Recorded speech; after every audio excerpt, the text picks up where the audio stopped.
हरे कृष्ण। भगवद गीता अध्याय 1 अर्जुन विषाद योग। धृतराष्ट्र उवाच धर्मक्षेत्रे कुरुक्षेत्रे समवेतायुयुत्सवः मामकः पाण्डवाश्चैव किमकुर्वत संजय। संजय उवाच दृष्ट्वा तु पाण्डवानीकं व्यूढं दुर्योधनस्तदा आचार्यम् उपसंगम्य राजा वचनमब्रवीत्। पश्यता पाण्डुपुत्राणाम् आचार्य महतीं च मूं व्यूढां द्रुपदपुत्रेण तव शिष्येण धीमता।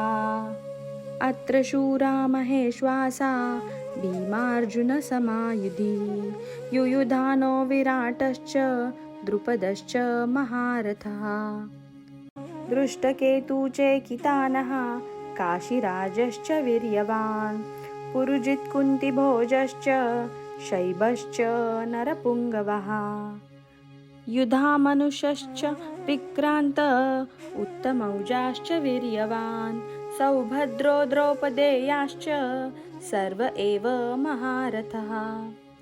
अस्माकं तु विशिष्टाये तान्निबोध द्विजोत्तम नायका मम सैन्यस्य संज्ञार्थ तान् ब्रवीमि ते।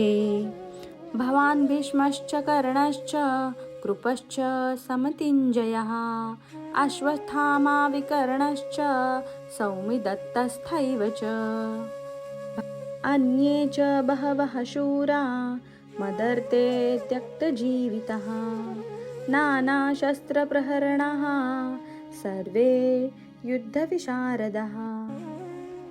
अपर्याप्तं तदस्माकं बलं भीष्माभिरक्षितं पर्याप्तं त्विदमेतेषां बलं भीमाभिरक्षितम्। अयनेषु च सर्वेषु यथा भागम् अवस्थितः भीष्मामेवाभिरक्षन्तु भवन्तः सर्व एव हि।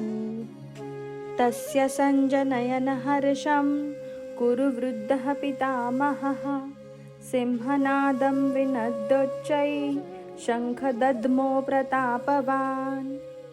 ततः शङ्काश्च भैर्यश्च प्रणवानकगोमुखः सहसैव्याभ्यहन्नन्त सशब्दोऽस्तु मूलोऽभवत्।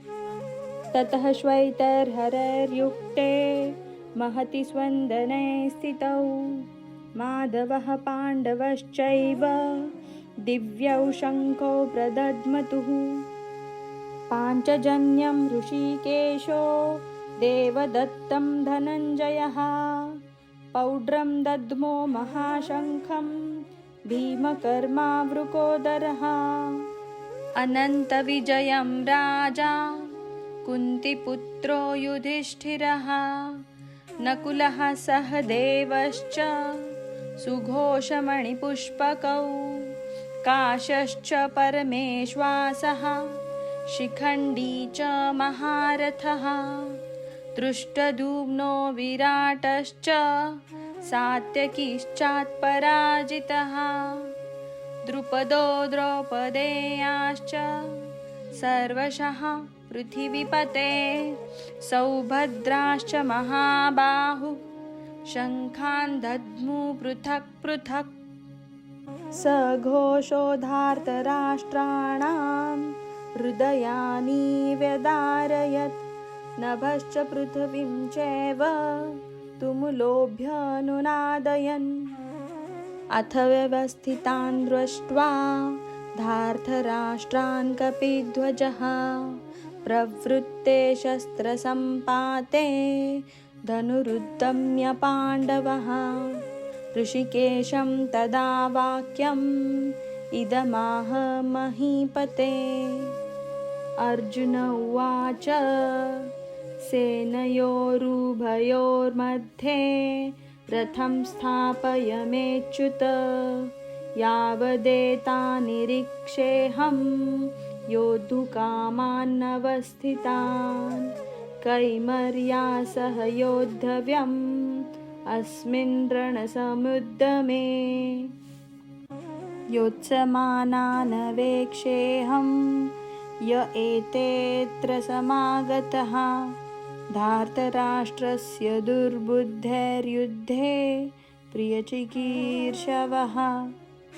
सञ्जय उवाच एवमुक्तो ऋषिकेशो गुडाकेशेन भारत सेनयोरुभयोर्मध्ये स्थापयित्वा रथोत्तमम्।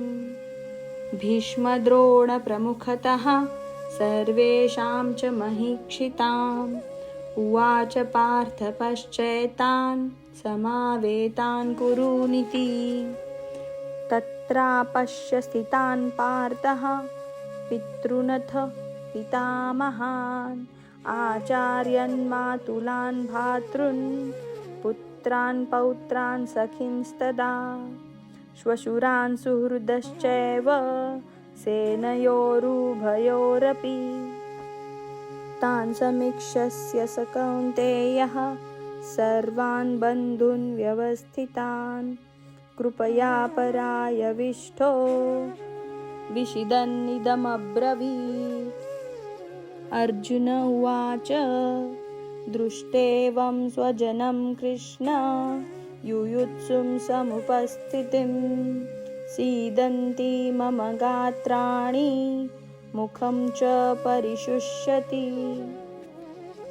वैपतुश्च शरीरे मे रोमहर्षश्च जायते गाण्डीवं स्रंसते हस्ताक्त्वः चैव परीदयते न च शक्नोम्यवस्थातुं भ्रमतीव च मे मनः निमित्तानि च पश्यामि विपरीतानि केशव। न च श्रेयोनुपश्यामि हत्वा स्वजनमाहवे न काङ्क्षे विजयं कृष्ण न च राज्यं सुखानि च। किं नो राज्येन गोविन्द किं भोगैर्जीवितेन वा येषामर्थे काङ्क्षितं नो राज्यं भोगा सुखानि च। त इमेव स्थिता युद्धे प्राणान् त्यक्त्वा धनानि च आचार्यः पितरः पुत्रस्थैव च पितामहः मातुलः श्वशुरः पौत्रः शालासम्बन्धितांस्तथा एतान्न हन्तुमिच्छामि घ्नतोऽपि मधुसूदन। अपि त्रैलोक्यराज्यस्य हेतोः किं नु मही कृते निहत्य धार्तराष्ट्रान्नः का प्रीतिः स्वाज्जनार्दन। पापमेवाश्रयेदस्मान् हत्वैतानाततायिनः तस्मान्नार्हा वयं हन्तुं धार्तराष्ट्रान् सबान्धवान् स्वजनं हि कथं हत्वा सुखिनः स्याम माधव।